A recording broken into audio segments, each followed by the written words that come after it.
obeisance to Guruji and friends. I have been given this privilege to make almost an opening talk on yoga.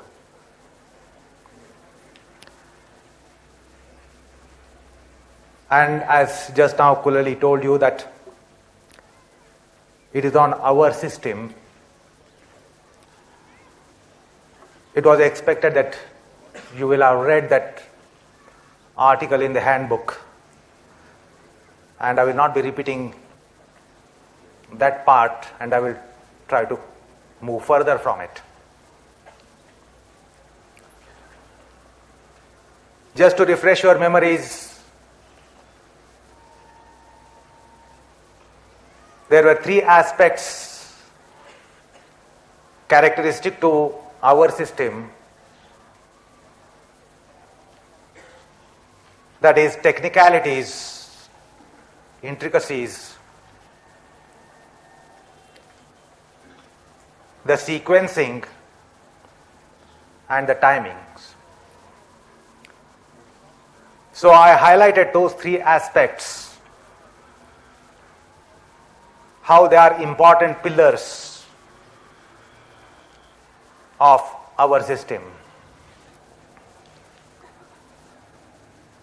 And if you remember, I had said there that the technicalities of our system are not complicacies, but they are intricacies. Today itself, in your classes, you experienced the finer points dealing with skin here and there and cells all over.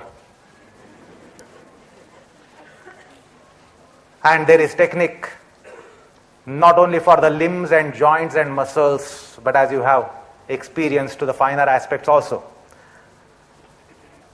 So I will be a little bit highlighting the technical aspects to start with.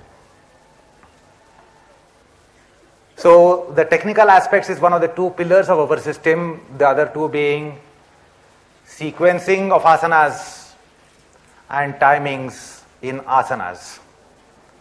And I will not be touching those aspects. Now, when the technicality of the asanas come for inquiry, there are three stages, three aspects in it. Every asana has three stages.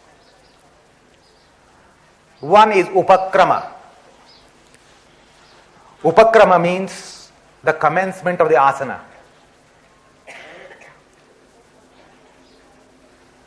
The second one is sthiti, the state of asana.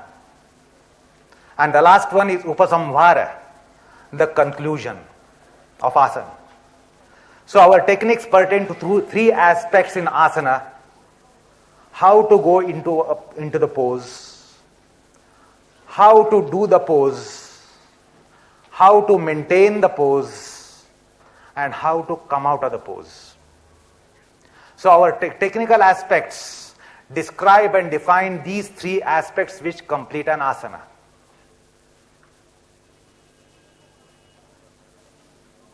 Just to give you an example, upakrama is so important. Suppose Guruji had announced Trikonasana, and after spreading your legs, if he had said Parivritta Parshvakonasana, there would have been total confusion in you.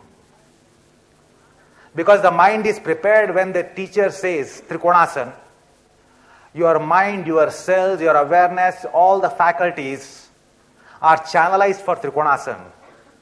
But while halfway, if the teacher says Parivritta Parshvakonasana, you are totally disoriented. So there is commencement of the asana, which conditions your mind, your body, your cells, your awareness, your intelligence to go into that pose. You all take the beginning as just the grace aspect. You have seen Guruji goes into the pose very, very gracefully, stays in the pose gracefully, comes out from the pose gracefully. It is not just for the sake of grace. Grace is required for photography and videography. But when it is done, although it might be done for camera, that is very secondary thing.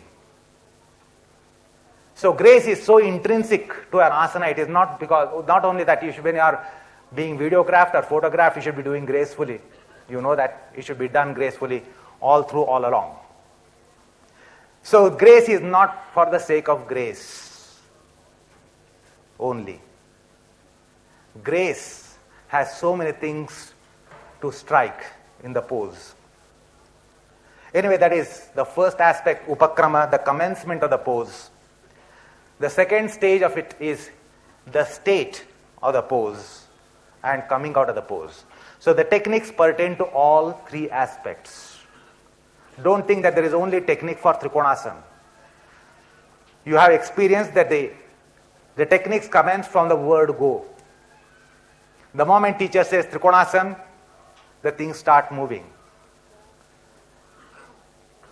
So, to put it scientifically, the technicalities of the asanas are threefold.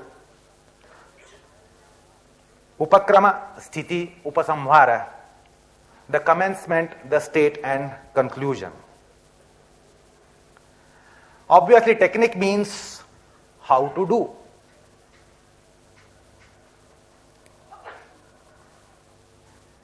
The moment this question comes up, how to do, answer depends upon why are you doing it. After all, what is technique? You want to know the technique, you want to know how. The how depends upon why. Always. To give you a little amusement, if you have invited a guest for a party, or a guest is coming, let us not say invited, the guest is coming for a party. You decide on what to do. You decide the menu. And then you decide what to do and how to do. But all that depends upon why are you doing it. Whether the guest is wanted or unwanted. It could be same dish. You might prepare the same dish. But everything is centered around why are you doing it, for whom you are doing it. So here also, when it comes to techniques of asanas, how to do depends upon why are you doing it.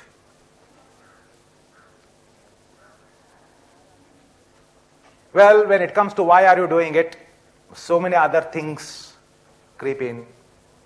In what sequence you are doing it, for what sake you are doing it. You have all experienced in the classes. Shirshasana can be done at the beginning of the class. Shirshasana can be done as an orientation for back bends. Shirshasana can be done as an orientation for forward bends.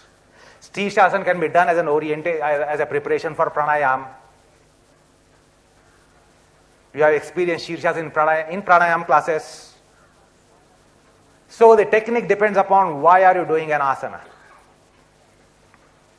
So the commencement technique primarily has to take into account why are you doing a pose.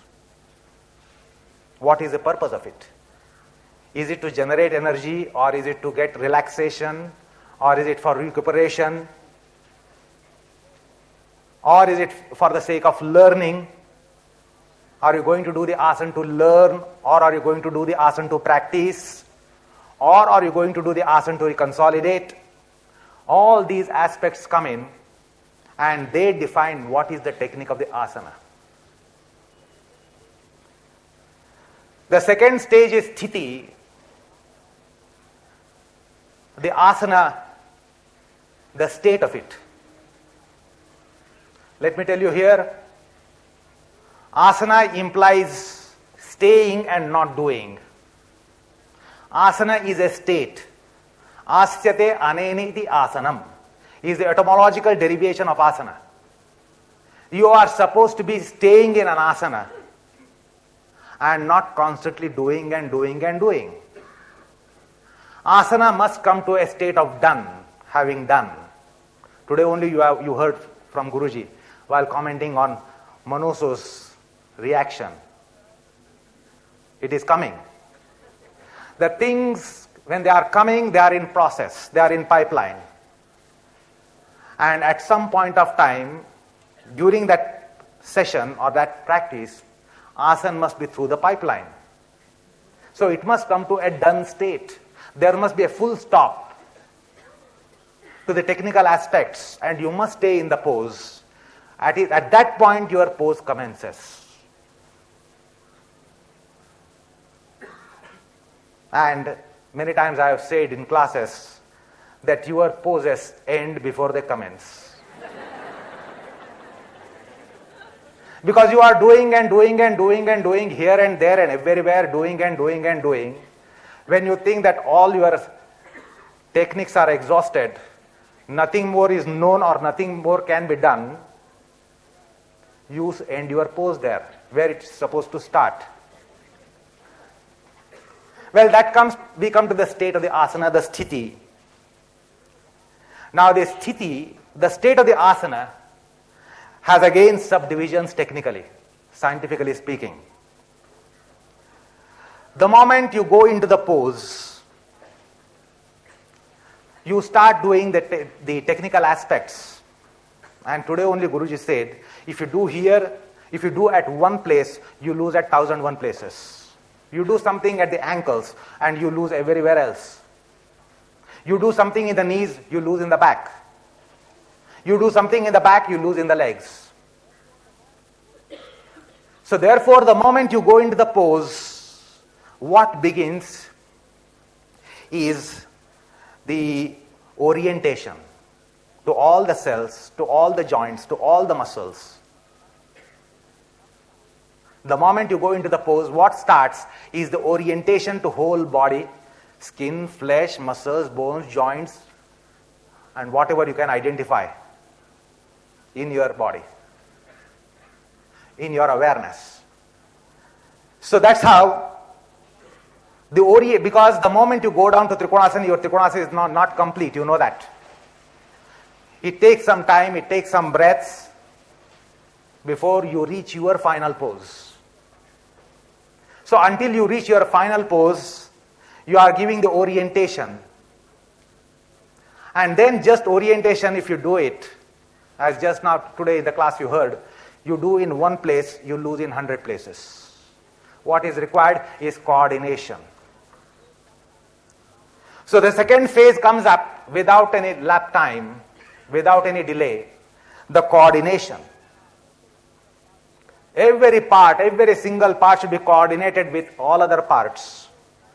The whole body should be coordinated with your mind, your awareness, your faculties of perceptions and sensations.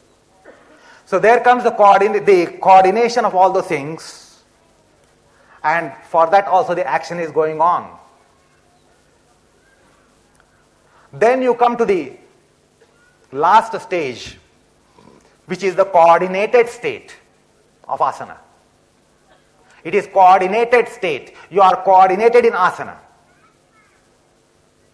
And there the asana commences. When you are in a coordinated state, as today also you heard the bimba, pratibimba, the reflection aspect. The reflection will not be proper if the surface of the water is disturbed. Small pebble if you drop. If the surface is disturbed, you don't get proper reflections. Reflections require steady surface, clean surface. So if the actions are constantly giving jerks and jolts to your consciousness, naturally the consciousness is like disturbed water. So you must come to this coordinated state. When you come to the coordinated state, the consciousness is like clear, crystal clear water. And when the coordinated state has come up, asana begins then. The timing begins then. Now, if you go into the details of this, it can be again divided as far as the dynamics are concerned. Right from the word go, there are dynamics of dynamics.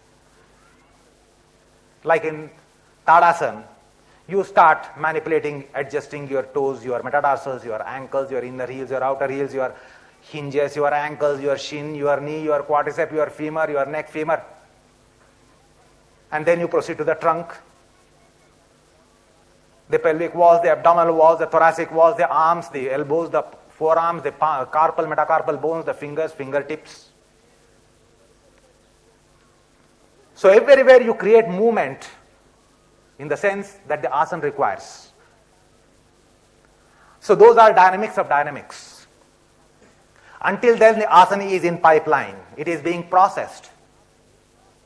So as long as the asana is in process, as long as you are in a doing state and not come to the done state, all along the dynamics of dynamics are working. How to move the joints, how to move the muscles, how to move the cells, how to mobilize the skin, all those things. There are dynamics of dynamics. Once you reach the pose, you come to what can be called as dynamics of statics. You are supposed to be static in the pose. But even if you are static in the pose, you are all animate, you are living bodies, and therefore constantly inner movements would be taking place. With every in-breath and out-breath, there is movement going on. Why is the movement going on? If you have to hold the breath, you know that you are not supposed to hold the breath. If the breathing is going on, internal movements are constantly going on. Then in what way should they be going on? All those internal movements should be going on to maintain a steady pose. So it is movement for steadiness. There is a constant movement going on with every breath, in breath and out breath, but the movement should be such that you will hold the body, you will hold the pose, you will hold the mind in that state. Simple example is, if there is a movie film being projected, every moment the frames are moving.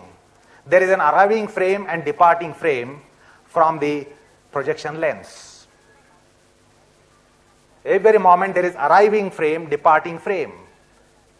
Now suppose the film has shot as still. Even although there is constant movement that the film is moving, arriving, departing, arriving, departing, arriving, departing, what is the effect of it? You get the still on the screen. The movement is there in the projector, the film is moving, but you have the static visual. Similarly, in the asanas, when you come to the done state, internal movement is taking place. The cells are moving. But they should move in such a way that there is continuum of trikonasana or whatever asana. There should be no wavering of trikonasana for that length of time. Although with every particle of your in-breath and out-breath, there are internal movements going on. But that should be like the film which is depicting a still.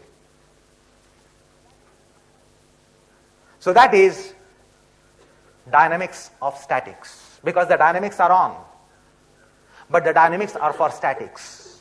And before that, everything is for dynamics of dynamics.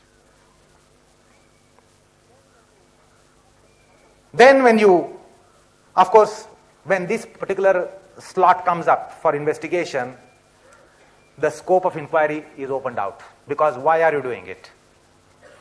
The technique of the asana depends upon why are you doing the asana. As I told you, you might be doing it which can be called as practice to learn. So there are ways of practicing. Don't think practice is only one way. There is practicing to learn. Number 2, practicing to consolidate. And practicing for maturity. Now today you heard this word, maturity. Now let me theorize on it. What is it? So well, therefore, what to do the asana, how to do the asana, the technique of it depends upon why are you doing it. Is it practice to learn, or is it to consolidate, or is it for the sake of maturity? Now if you are learning, you can endeavor and endeavor and endeavor until you perspire and perspire and perspire, but don't wait to expire. You can be going on and on and on and on when you are learning. Pull, push, squeeze, stretch, contract, jab. You can create Guruji in every single cell and get the kicks all over when you are learning. So well, that is an important aspect if you want to make a progress in it. Because if you want to make a progress, you must learn. And it is a different set of practice. If you are learning, if you are practicing to learn, you can be actionaholic. Acting here, acting there, acting everywhere, action and action and action and action and action. So therefore, the technique of it will depend upon if you are doing it for learning sake. Then if you are doing it for consolidation, many of you have heard, perhaps the intensivists, those who come to intensive course, Guruji has several times said, I have taught you for 10 years. And you have got to consolidate. Have you ever questioned what is consolidation and what is to be done for it? You know what is consolidation? Word is known, meaning is not known. Or the meaning is known, the concept is not known. What are you supposed to do if you are to consolidate? If Guruji says that I have taught you for 10 years, now you have got to consolidate, I have taught you in 3 weeks so much that you have got to consolidate. Have you ever thought in what way my practice should be directed? Have you ever bothered to ask what is to be done to consolidate? Obviously, consolidation means not to proceed further. Have you ever practiced in such a way that you will not proceed further? Because if you are proceeding further, you are learning. If you are trying to do more and more and more and more, you are proceeding further and therefore you are learning. Do you follow? So that is not consolidation. What is consolidation? How to get it? How to do it? Consolidation is when you are doing a pose, you have got to measure what is the effort that I have put in. And that particular degree of the pose, external geometry and internal geometry of the pose, you should not disturb. Like in Trikonasana, if you are on your fingertips, don't go to the palms. If you are on your palms, don't go further down by taking the floor behind you a little lower. Today you are taking your palm to floor. Maybe some of you will think, well, I should do on a platform and keep the palm further below.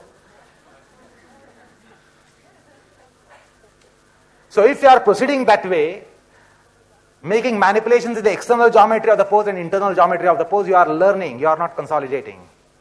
So in consolidation, you must know, you have got to visualize, understand the mathematics of it. How much is the effort that I have put in?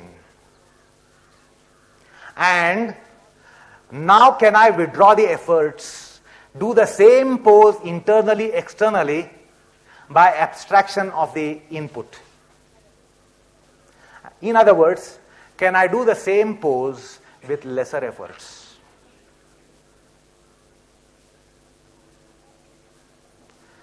This leads you towards maturity.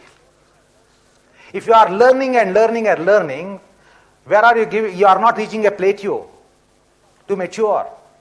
You are constantly scaling, or you are constantly going up and down with the variation in the health, conditions, situations, etc.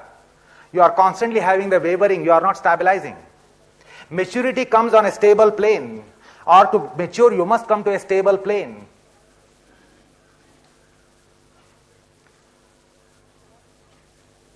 So what is maturity? Maturity is a skill in coordinations. That is, you are able to maintain a coordinated pose more easily and more comfortably. So therefore, the practice for this maturity will be only, or the aspect of maturity will be given if you consolidate. If you are every time intensifying the degree, A degree, B degree, C degree, D degree, if you are every time going upwards and upwards and upwards with your efforts, well, the results are not always upwards. You know that. The input is always increasing. You are sincere, very, very, very sincere people. You go on putting your sincerity in the pose, in your practices. So the input is there, always on a growth. But then if you want to mature, you must come to a plane, like A degree Trikonasana is there, B degree Trikonasana is there, as I say in classes, B degree or B point, then there is BK point, and there is BKS point. The BKS point is to be dreamt about. But then there is a graduation. So you must stabilize at B point. You must mature the B point, mature in B point, and then proceed to BK point. And then you can scale towards BKS point. But every stage of it should be assimilated. Being very sincere students, we just want to gulp the points. How many points do I have in my diary, in my notebook on Trikonasana? They must grow from 150 to 250 in 1 year. Or if they come to Guruji, from 250, it must take a leap of 1,000 points.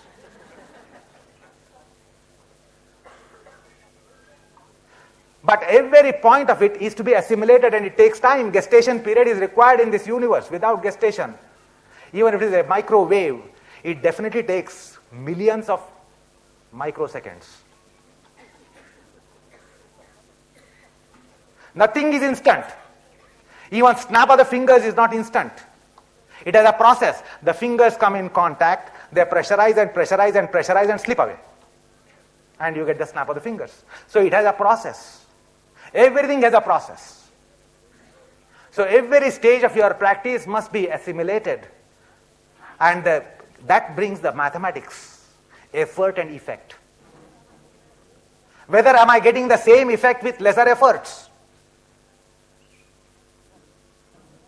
We follow? Whether I am getting the same effect, external, internal geometry of the pose with lesser effort.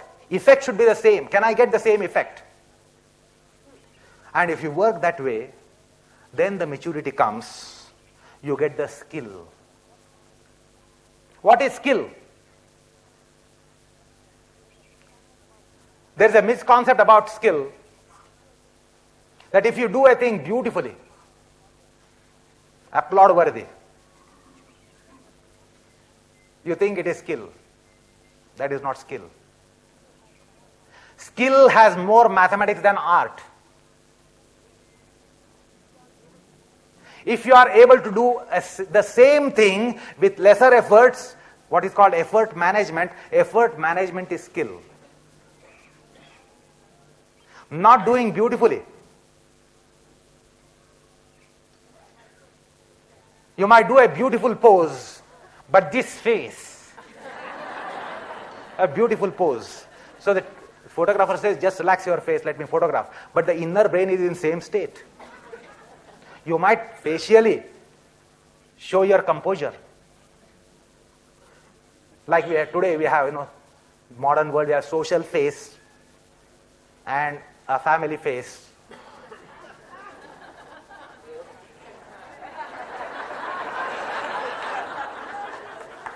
The family members know what we are.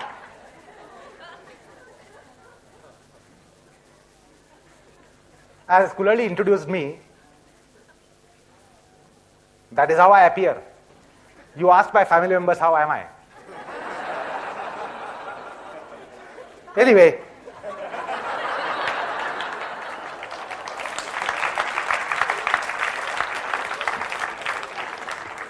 the concept of skill is to be able to be doing the pose or your action with lesser efforts.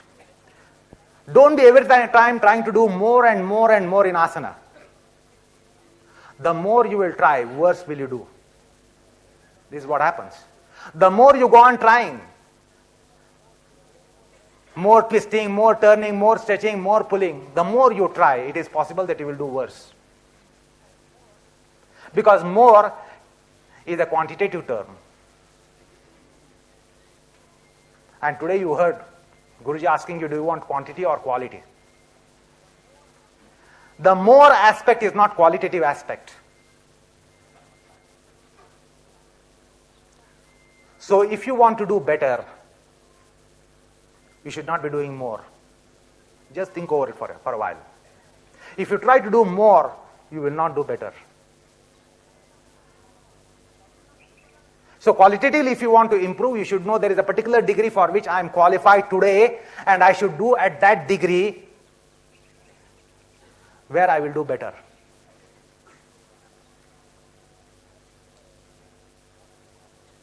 Or to put it in other words,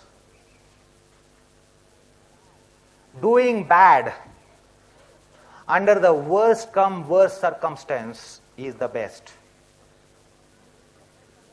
Doing the best under the best is not the best.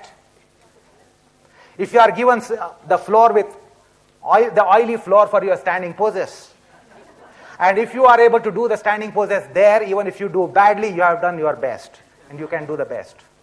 So doing the best is when it is done under the worst.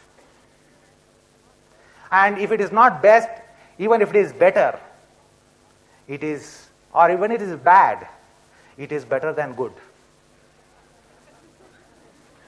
So conceptualize what is best. What is the best asana? Have you followed?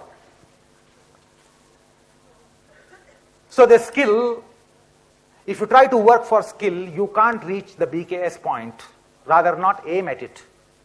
You must see that you get the skill at B point, or B minus 1, B minus 2, B minus 3, B minus 4, whatever the case may be. There you will get the skill.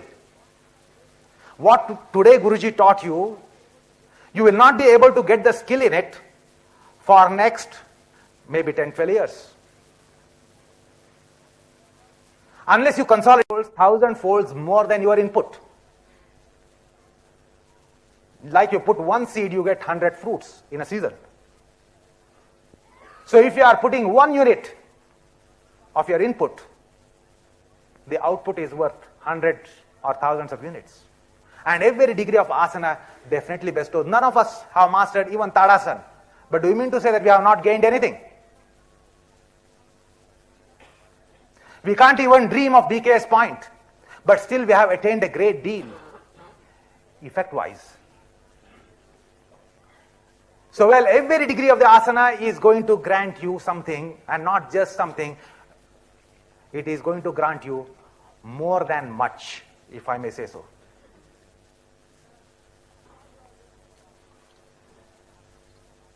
And while you are doing, be in the state of asana, important aspect as Patanjali has pinpointed is prayatna shaithilyam. You don't have to wait to master the pose for prayatna shaithilya at your own degree. You must see that the input is minimized, and yet you are able to maintain the pose effectively, effect-wise. So you must bring in the effort management. That's why I said when you are practicing for consolidation, you are not supposed to perspire.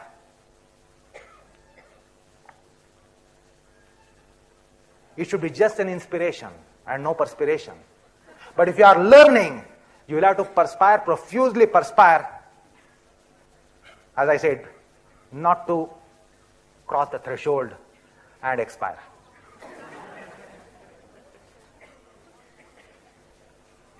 So the Prayatna Shaithilya is an important aspect.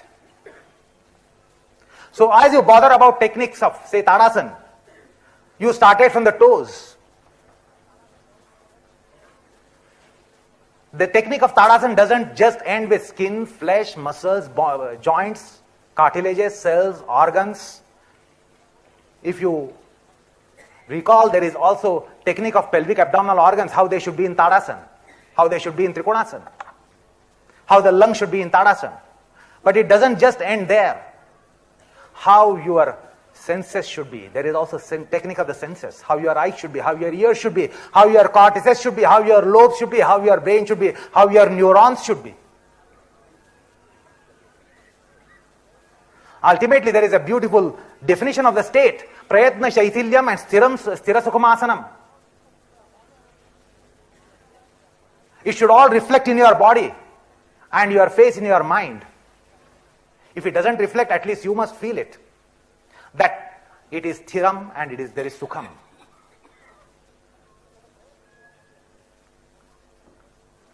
So the Prayatna Shaithilyam, what is the concept of it? It is withdrawal of effort, implies that there is input of effort. He says there should be withdrawal of effort, it implies that there is input already. And that input should be slowly abstracted, drawn backwards. That is Prayatna Shaithilya. In simple words, every pose has its own Shavasana. You know what is Shavasana. You have experienced Shavasana. You have been taught Shavasana. Don't think Shavasana is only to be done while you are in Shavasana. Every pose has Shavasana. As I just now told you, if you are being photographed in your Kapotasana, and from the front, you will immediately make your face relax even if the brain is not relaxed. You will not have this face. Certainly not. All the internally, the same constitution is there. So the concept of Shavasana. So when we say relax your face, it is not only expected that from this state, come to this state. No. You have got to go beyond. What is your face in Shavasana? Is it what it is now? You experienced Shavasana just an hour back. What was your face in Shavasana? What were your eyes in Shavasana? What were your ears in Shavasana? What was their state? What was the cellular state of the brain? What was the chemical state of the brain? What was the electrical state of the brain? So you have got to bring in Shavasana in every pose for Prayatna Shaithilyam and for the asana to be fitting the definition Sthiram Sukham. So you have to see that what is the concept of Shavasana of every pose. It is not the same. The Shavasana of Janu Shirshasana and Shavasana of Viprita Dandasana would be different.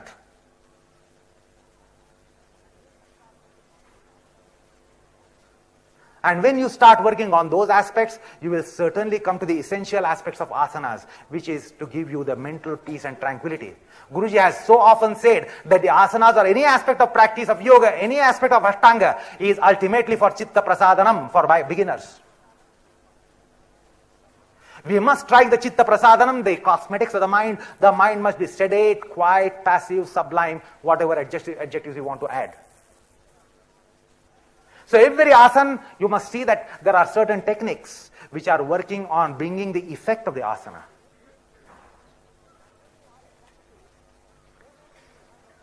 And when you are in that state, then only you will have the probability of reflection. Because the cellular turmoil will have been abated. Just as in Shavasana you get reflective state, in asana you must try to strike that. And therefore you should know what is your qualification in Trikonasana or any pose. Is it B minus 5 or by B minus 4 or B minus 3 or B minus 2 or B minus 1 or B or BK? Reaching your maximum pose, you will not get Shavasana. So you must channelize your practice sometimes for Shavasana or the pose. So concept of Shavasana is very important, which is implied in Patanjali's text. And when we shout in the classes, relax your brain, relax your face. Many times I say in the class, one face, one pose. One pose, one face, not one pose and 1,000 faces. Every pose has its face. internal and external. Well, to give you an example of what is that state of asana, you have watched several times Guruji doing Viparit Dandasana for 20 minutes and 30 minutes. And finishing Viparit Dandasana, he comes up and is upright. But if we do Viparit Dandasana for 5 minutes, we are like this. If we do forward bend Paschimottanasana for 5 minutes, we are like this. But if you have seen Guruji after Paschimottanasana or Viparit Dandasana or Viparit Chakrasana, whatever, even after staying 30 minutes in Viparit Dandasana, he is upright and he is out of it as if he has not done. You think that he did Viparit Dandasana, but to put it technically, he had not done Viparit Dandasana. For us, as the name has another meaning, severe punishment, it is what happens to us. Any backbend Viparit Dandasana is a severe punishment. Viparita Dandam. But when it comes to Guruji, it is Viparita Dandam as you know the meaning of it in Light on Yoga. It is reverse prostration, humbleness, humility, the tranquility. So, if Guruji has done 30 minutes of Viparit Dandasana, you see as 30 minutes Viparit Dandasana, but what actually is done is 30 minutes of Shavasana in Viparit Dandasana. Therefore, he is upright, relaxed on the face, not breathing heavily, and not even perspired. So why? Not because he has done Viparit Dandasana for 30 minutes, he has not done Viparit Dandasana for 30 minutes. If we compare his Viparit Dandasana with our Viparit Dandasana. So well, therefore we come to analysis of actions. If he does Viparit Dandasana restfully for 30 minutes, definitely the actions are different than our actions. We externally perhaps try to do the same. Stretch your shin, lock your knees, lift your spine, contract the buttocks, lift your tailbone, lift your shoulders, lift your pelvis, lift your navel. But then you can certainly know that there is a big difference in his action and our action. Techniques will be same shouted. Guruji says, I am lifting my back, I am lifting my tailbone, you lift the tailbone, I am lifting the shoulder, you lift your shoulders. I am stretching my legs, you stretch your legs. I am opening the chest, you open your chest. When it comes to articulation, there will be no difference. But you can certainly infer that there is a big difference in action of Guruji and actions of you and me in any pose. Then what is that action? First of all, just as he said today, action and reflection. See, the action and reflections are two poles. That's why when we reflect, we don't act. When we act, we don't reflect. It is psychologically impossible to act while reflecting and to reflect while acting.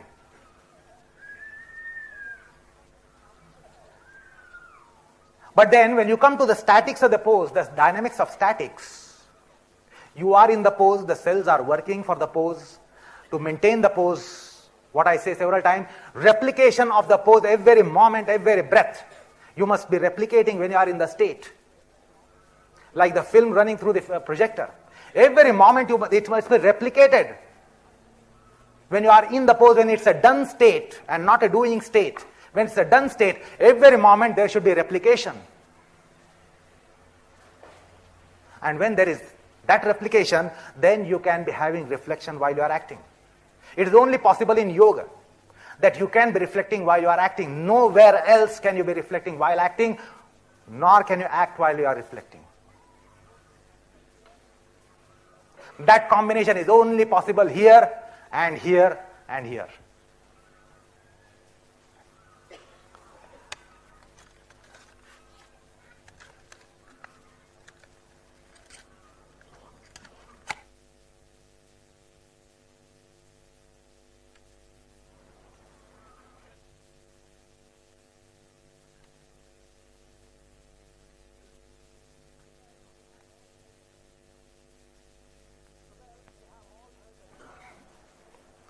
So, well, you have all heard the word action. Now let me try to put the analysis, because without action you can't do asanas, right? The action and the asana goes together. What is that action? The action is to be analyzed.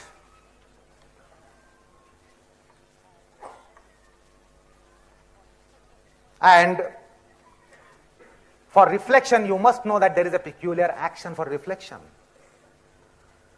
You cannot be doing, as I said, we immature students, we will not be able to reflect while we are acting. And when we are doing, we can't have the reflection. We have to develop the faculty of coordinating the action with the perception. So as a general law, action means no reflection, and reflection means no action. So as I just now told you that Guruji does not do 30 minutes Viparit Dandasana, there is non-doing of 30 minutes. The non-doing of Viparit Dandasana for 30 minutes, that's why he is in Shavasana, that's why he is upright after Viparit Dandasana.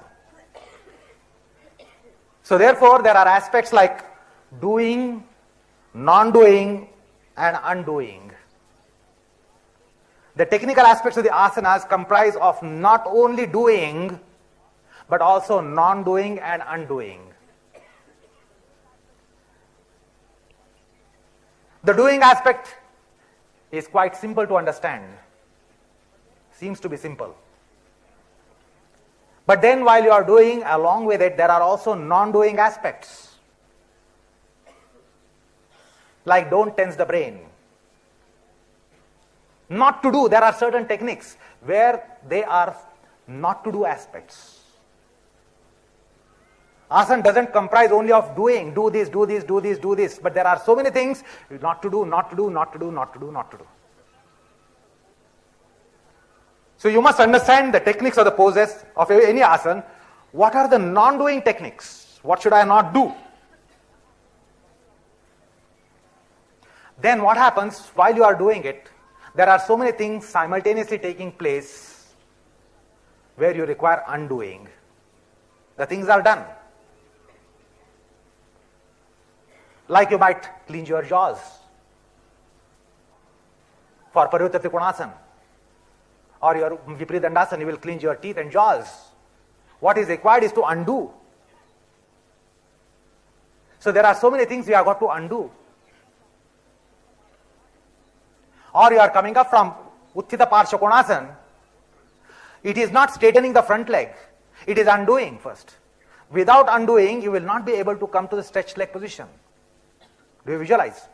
You have gone to Utthita Parsha Konasana, it is bent leg, square. Now if when teacher says come up, you are not supposed to stretch your legs. You are supposed to undo the bent of the leg. After undoing it, then only you can do the stretch of the leg. Have you visualized? So there is undoing aspect. How to come out of the pose, particularly when you are, as I told you, there are three aspects: going to the pose, staying in the pose, coming out of the pose. The coming out of the pose has very much importance on this undoing. You have got to undo so many things. So the commencement and the state and the conclusion, all the three will have action, non-action and unaction. Have you followed? Then all this depends upon your degrees. In what degree you want to do the asana. You think that there are only 3 degrees: the mild, the middle and intense. Perhaps those who are not mature students do not know anything about middle degree. Either they do mild degree when they are indisposed in their menstruation or not well recuperating, they will do mild poses. The other way is to go to intense pose. Annette, it stopped. The other way is to go to the intensity. But between the mild and intense, you should know that there are various degrees.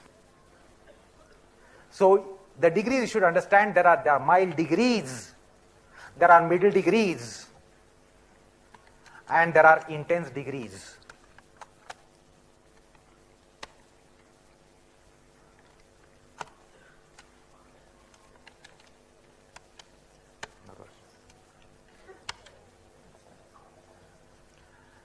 So don't think that there is only intensive practice required, intensive courses required, intensive teaching required. Because when you come to the asanas, you require to be more extensive than intensive. The asana must be extensively done because timing is important aspect in yoga. When Patanjali says Thiram Sukham Asanam, he doesn't say that your asana should be for a moment. He doesn't say that the quietude, ease should be only for a moment. When we say be quiet and be easy, be at ease, it is not implied that it should be only for a moment. It is for length of time, some minutes. So the extensity is an important aspect. So your asana should be also extensive. So don't be every time striking intensity of the asana, but extensity, if I may say so.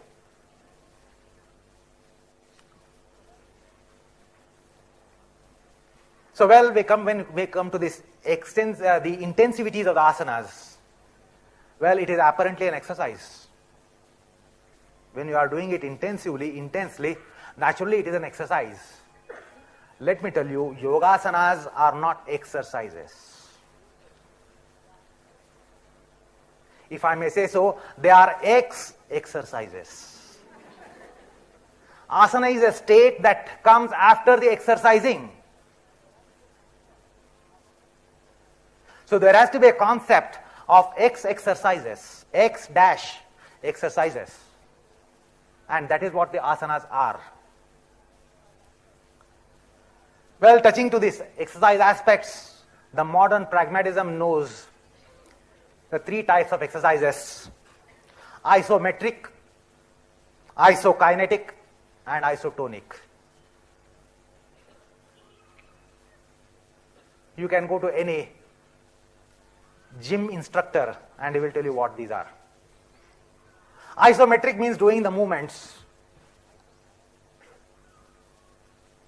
Isokinetic means like making fast movements. Isometric is something like weightlifting, and isotonic is developing muscles, holding the weights to tone the muscles. That is how they work in exercises on these three aspects: isometric, isokinetic, and isotonic. But asanas are isostatic. Asanas are isostatic. Not only external statism, mental statism. Every pose has its psychology. Every pose has its physiology. It must stay in that physiology and psychology for some length of time, some minutes, or some tens of minutes, or some half hours, depending upon the pose.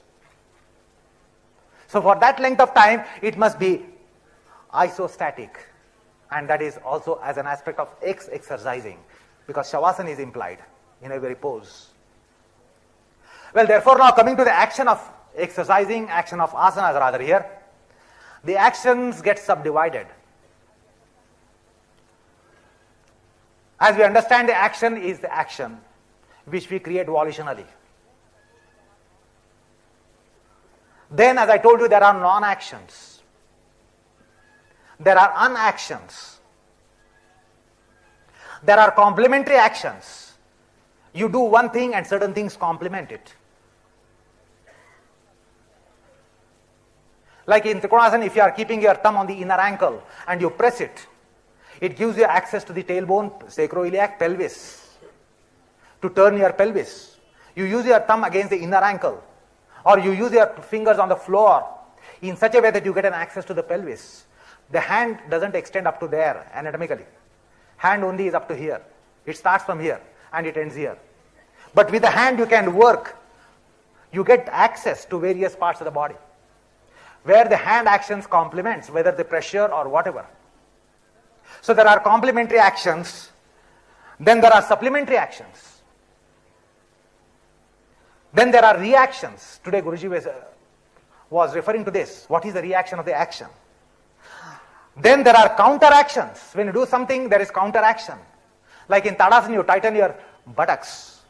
It has to be counteracted by the inner femur bone and inner thighs. They should be cutting inwards. They should counteract your tailbone suction. So there is also counteraction while you are acting. So you should analyze, if I am doing one thing, you know what is the action you have done, pressed or pulled or whatever. You should know immediately, try to analyze what is the non-action, what is the unaction, what is the complementary action, what is the supplementary action, what is the reaction, what is the counteraction. Then you will know that what you put in is 1 unit and what happens is hundreds of units.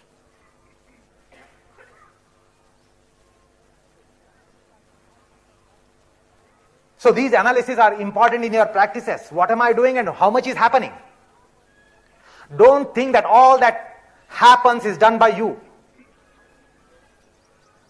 If you have the actionoscopy, if there is any chance of it, you will come to know that you will do only worth 1 rupee and you get worth 1,000 rupees because so many things work with it. You might just work on your kneecap, but so many things will happen to the quadricep, the calf muscle, the cartilage and kneecap, the calf muscles, your feet. So those are so many analysis of every action, which is not just action. The word itself suggests that even non-action is action, unaction is action. The action is very much integral to the word, the term. Everywhere there is action. So action, non-action, unaction, counteraction, complementary action, supplementary action, counteraction, contributory action, everywhere there is action. So when you start analyzing this, your perception in the pose will improve. That is how you will develop sensitivity in the pose. You will improve perceptions in the pose. And unless you improve your perceptions, you will not improve your pose. Even very little chance of improving by fluke. So you must improve your perceptions. Today Guruji was stressing on your sensitivities. You must be sensitive in what are you doing and what is happening. And in that happening, what is not wanted. Like you open your chest, if your legs are bent, you should know that while I'm opening the chest, the leg should not be bent. Or if I stretch my legs, my chest should not be caved in. So it's a coordination of so many things which have to happen. It is not just stretch your shin and lock your knees and open your sternum, lift your sternum. So many things have to be done. To just open the sternum, you have to move entire back, all the back ribs, all the intercostal muscles, the scapula, latissimus dorsi. Without moving them, you can't open your sternum. So you should define the action, what sort of action is to be created. And with these analyses, you will know that to open the chest, you don't open the chest. To open the chest, you move your back in. You stick out your back ribs and open your chest, I will give you $1,000 million. You stick out your back ribs and open your chest. Or you stick in your back ribs, don't open the chest. So you should know what is causal techniques, what is effective technique of a pose. You should know if I do one thing, what are the several things happening? Well, that is about the state. So it depends upon why are you doing it, what is to follow and what has preceded. Whether Shirshasana is preceded by standing poses or nothing.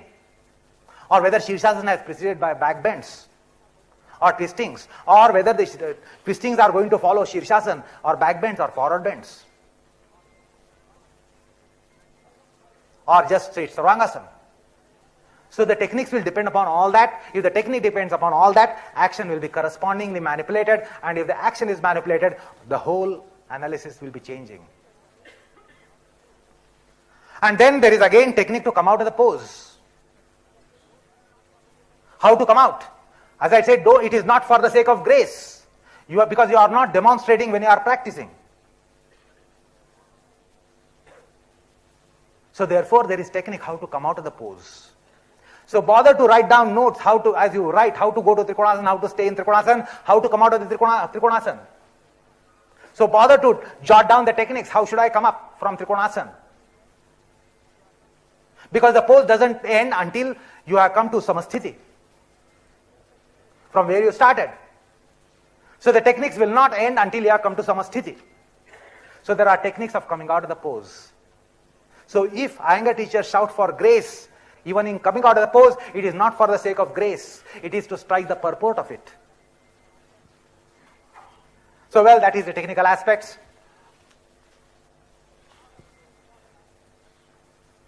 Now coming to the important aspect,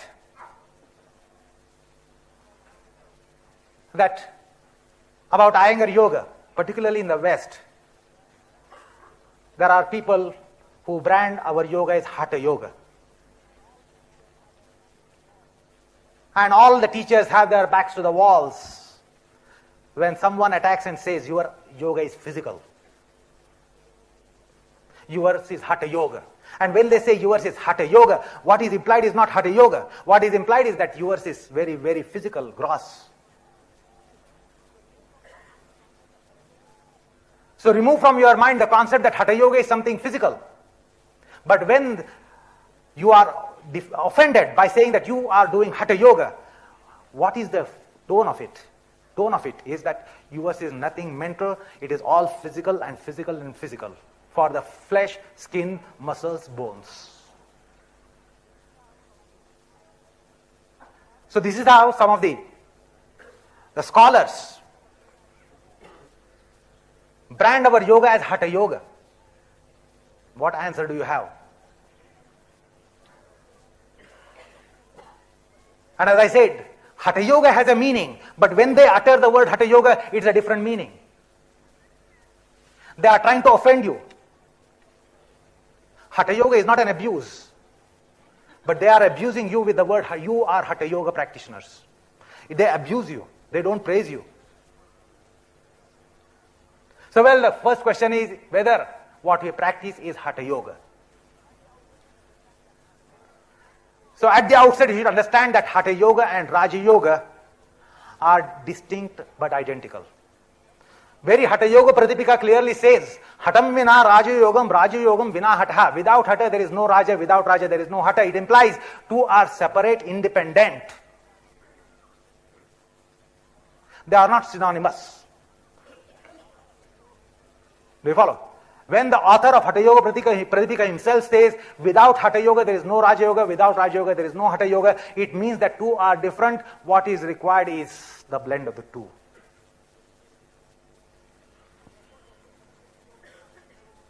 And therefore they say Patanjali's yoga is not Hatha Yoga. But then what is Hatha Yoga? Now you will get answer to this question, whether what you practice is Hatha Yoga. If it is so, to what degree, in what manner, and if not, why not? And how much not? Hatha Yoga, important attributes, characteristics, salient features of Hatha Yoga are Shat Kriyas. Dhauti, Neti, Basti, Kapalabhati, Trataka, Nauli. These are important aspects of Hatha Yoga. Without this, Hatha Yoga is not there. Then the concept of bandhas, mudras, kriyas, shat chakras, ida, pingala, these are all concepts of Hatha Yoga.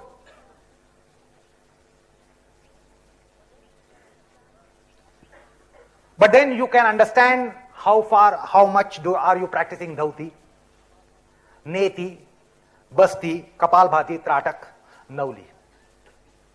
Those who primarily practice, and this is the important foundation of practice, that is the foundation of Hatha Yoga. Without this, there is no Hatha Yoga practice. So the question comes, how far do we do those and how far we don't do them? And well, the answer is ready for you if you just analyze. We don't do dhauti, neti, basti, etc., etc. So therefore, the important foundation stones of Hatha Yoga are not the elements in our practice. Then question comes, what is Raja Yoga? They say Patanjali's yoga is Raja Yoga. So some of the scholars and the Neo-Vedantins, they say Raja Yoga is different than Hatha Yoga. What you do is not Raja Yoga. Raja Yoga is in Yoga Sutras. Patanjali speaks of Raja Yoga, and what you do is nowhere near Patanjali's yoga. There is not even a shadow of it. Raja Yoga primarily means it is a mental condition, mental restraint, mental culturing, mental evolution. All those principles like ahimsa, satya, asteya can be practiced as a semblance, where the mind is not cultured.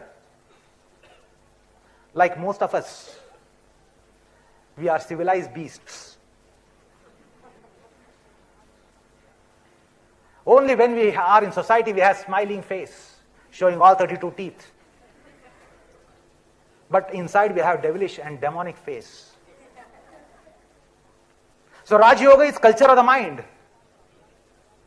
What is required for abhyasa, vairagya, restraint, etc., that mental culturing. The components for meditative practices is Raja Yoga. So if you are culturing your mind in asanas, that is Raja Yoga itself. You are not certainly doing Viparitandasana for your tailbone and sternum and chest. You are doing it for your mind. You don't do Shirshasana to get blood supply to your brain. You are doing it for the mind. You don't stretch your legs in asanas for the sake of the legs itself. You are stretching for the legs for the mind. You are trying to use these aspects as sledge and hammer to culture your mind, shape your mind, required for yogic dispositions. So when the practice is for mental culturing, that itself is Raja Yoga. Then the question is whether are we not doing Hatha Yoga? Absolutely. Unequivocally. No. The classical texts, as Hatha Yoga Pratipika has clearly said, that there must be a blend of the two. Without this, that is not there. Without that, that is not here. This is not there. So we definitely have in our system certain aspects of Hatha Yoga. Like bandhas, mudras and Shat Chakra. The access to Shat Chakra is very much aspect. Without that, you can't culture your mind. If you have heard the cassette on chakras, you know that the chakras give infrastructure for your mind. So definitely all our asanas and pranayamas definitely work on chakras, which is Hatha Yogic concept. But then it has been also borrowed by Patanjali. Nabhi chakre kaya vyuha jnanam. Kantakupekshut pipasa nivrutti. He refers to chakras there. So, whatever is complementary and conducive to Raja Yoga is definitely taken from Hatha Yoga. Therefore, without Hatha Yoga, there is no Raja Yoga, because you can't culture your mind without infra system is cultured. Your mind is there, the infrastructure of it is there in the spinal column, as you know, in esoteric physiology. So all the Hatha Yogic aspects which are complementary, supplementary, are definitely taken in Raja Yoga.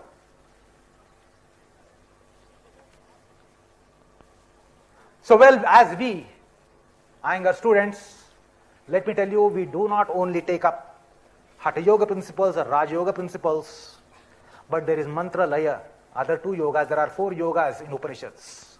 Hatha Yoga, Raja Yoga, Mantra Yoga, Laya Yoga. Guruji has several times said, asanas are my mantras. Today only he referred to that japastadartha bhavanam. What is implied is the principles of mantra yoga. What is mantra? Mantra is absolutely high tech. Do one thing, 1,000 things happen. Guruji must just move the tailbone and the things happen from his face to the toes, from tips of his right to left fingers. You move the tailbone or beginners move the tailbone, only tailbone is moved. Guruji moves the tailbone, everything is moved, whatever required, and everything not moved which is not required. So Guruji's tailbone is a switch house. Doing one thing, several things happen. But for you and me, we do one thing, perhaps only one thing happens, or even that doesn't happen.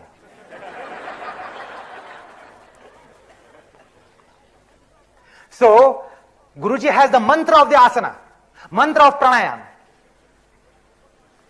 Do you follow? Say in Kumbhak Pranayam, he says, lift your sternum, roll your shoulders back, along at the neck and throat, bring the head down for Jalandhar Bandha, do the Jalandhar Bandha. We just lock the chin.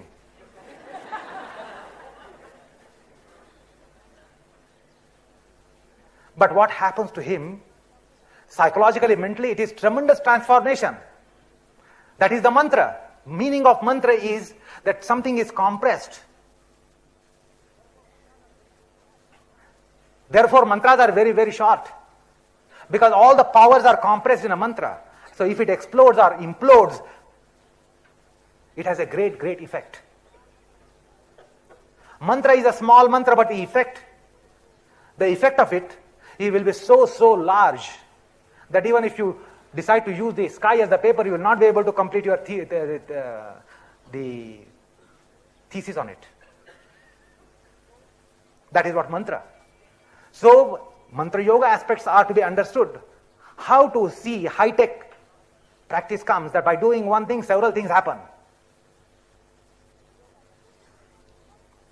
Laya yoga, as I told you just now, the shavasana, absorption, etc. are laya yogic aspects. You must know what are laya yogic principles, absorption of the mind. Every pose has its peculiar absorption, and you must strike it. You must strike it. Don't think that the mental state of Shirshasana and Sarvangasana is one and the same. Cannot be, will not be, should not be. Sarvangasana has its own effect. Shirshasana has its different effect. And if that absorption takes place in the pose, then only you will strike the effect of the pose, the cream of the pose, the butter of the pose. So laya yogic aspects are important. That's why I stressed on shavasana aspect. The cortical techniques, nervine techniques, psychological, mental techniques of the pose. The techniques are not only skeletal muscular. Remove this concept from your mind. Well, now we come to the last question, which really puts our backs to the walls. Your yoga is physical. What answer do you have? The best way to answer a question is to counter question. What is physical? The moment someone says that this is physical, what is your concept of physical? The philosophical dialectics or the philosophic forensics. You know what is forensic language? Forensic language, say two friends enter into an agreement. They agree on certain things and then they go to attorney. Attorney drafts the agreement. These two persons read, they follow nothing. So they totally implicitly depend upon the attorney that the interests of both the parties are protected. You will not follow a deed, a statutory or the document. You will not follow any statutory document. But why is it in that language? Is it meant to see that you don't follow it? Or is it meant to see that your interest is protected thoroughly, comprehensively? That is why peculiar language is used, which only lawyers follow. Nobody else follows. Anyway, so there is philosophical forensics. So the question is, what is physical? Have you got any answer? Answer is very, very, very simple. What is done by the body is not physical. What is done for the body is physical. Even if you do something mentally for your body, it is physical. So what is done by the body is not physical. What is done for the body is physical. You might do it intellectually, you might do it emotionally, you might do it mentally. Still it will be physical. If you have done it for the body, it is physical. What is mentally doing? Done by the mind is not mental. Just now we have definite conclusions that if you are done in you through the mind for the body, it is not mental. So what is done for the mind is mental. So if you are doing something with your body, but if you are doing it for your mind, it is mental exercise. It is mental endeavor. If you are doing something mentally for the physical end, it is physical, although it is mentally done. Then they say, ours is spiritual practice, Neo-Vedantins.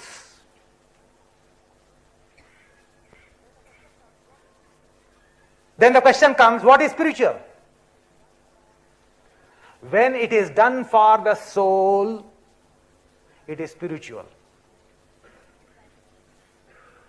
The thing is that if Because their argument is that because you do with your body, it is physically done. So they say because we do with the spirit, it is spiritually done. It implies that the spirit does their practice. The soul does their practice. This is not possible. The soul is non-doer.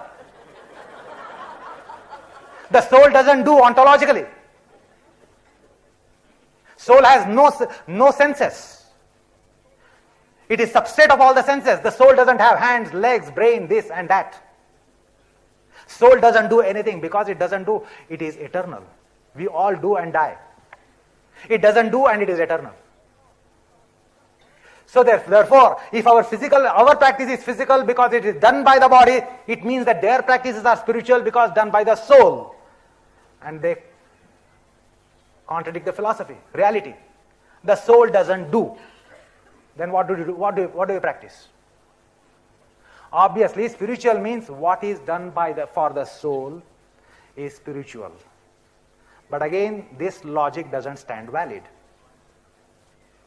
Why do you require to do something for something? Because that requires. I do something for you because you require. You do something for me because I require. The soul requires nothing, it is self-sufficient.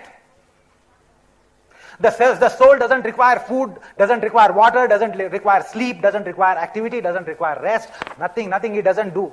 It doesn't require anything. If nothing is required, what the hell are you doing for it? So spiritual practice will never mean something done for the soul, because soul doesn't require anything. You are a paltry particle. You are a paltry particle. Nothing is required by the soul. Because it is a particle, it is a fragment of the cosmic being. Mamaiva amshaha jiva loke jiva bhuta sanatana. It is my part in this living world. So it is divine particle. What help does it require?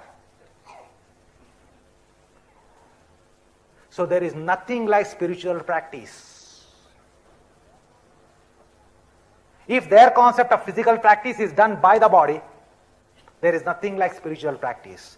And even if the concept is that done for the body, there is no spiritual practice, because nothing need be done, nothing is required for the soul. So therefore, you must answer such questions by counter-questioning what is your concept of physical. And with the logic of philosophy, with the pedantics of philosophy, with the forensic language of philosophy, you must prove this way, that what is done for the body is physical, even if you do mentally, intellectually, or whatever faculty in you. And if something, although done physically, is for the mind, is mental.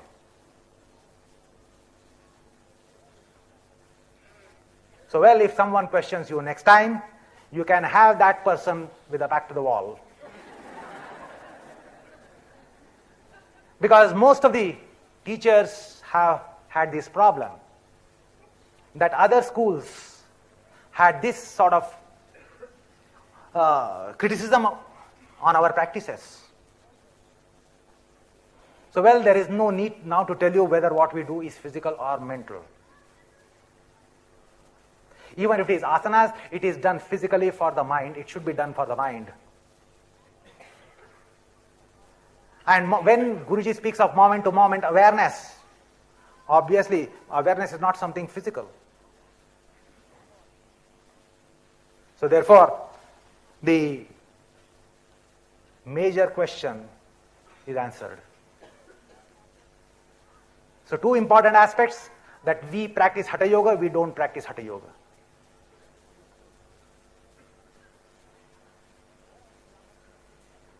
And there also you have got to question what is Hatha Yoga. These are the important pillars of Hatha Yoga. And important pillars are not the foundation stones of our practice. What we practice is Patanjali Yoga, Ashtanga Yoga. And whatever is intrinsic to it has certainly come in, should be coming in, and does come in our system. And this is the authentic yoga, where there is blend.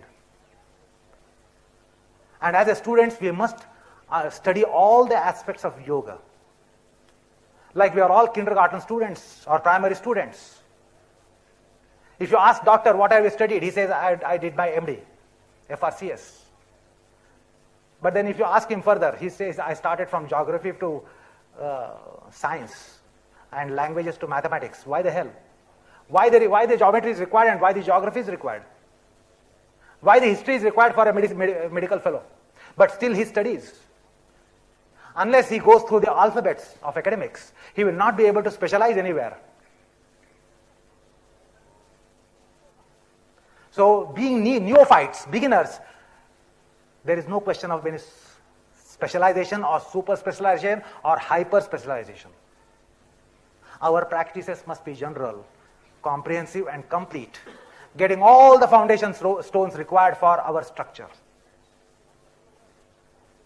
Be that Hatha Yoga, Raj Yoga, Mantra Yoga, Lay Yoga, Karma Yoga, Dhyana Yoga, Bhakti Yoga, everything must be there. This is what Dhyana Yoga is of Patanjali. In Patanjali's system, you can, if you dissect the statements, you will see that there is Bhakti Yoga, there is Jnana Yoga, there is Karma Yoga in it. And of course, it is profusely Raja Yoga because it is mental culturing. But Hatha Yogic aspects are not absent. When it comes to mental culturing, that is there and that is here. Krishnarpanamastu.